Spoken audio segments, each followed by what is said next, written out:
Comrade Subhash সরকার স্মরণে রক্তদান শিবির, ৪৮ জনের স্বতঃস্ফূর্ত অংশগ্রহণ।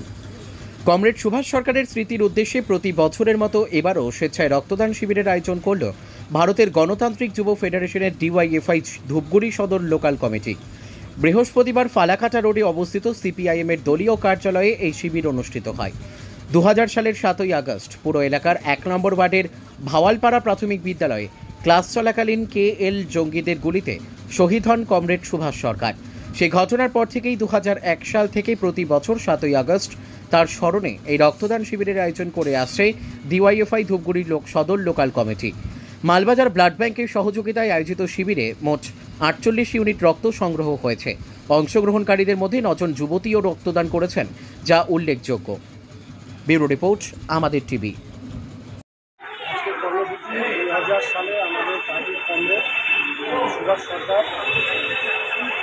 সরকার বিচ্ছিন্নতাবাদীর হাতে সে শহীদ হয়।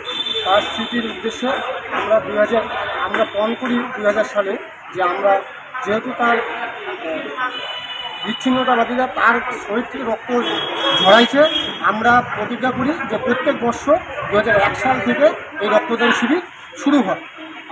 সেই প্রত্যেক বছরের না এইবারও এই রক্তদান শিবির চলবে। কাদের উদ্যোগে অনুষ্ঠান করা হবে? এটা ধূপগুড়ি ডিওএফআই সদর লোকাল কমিটি।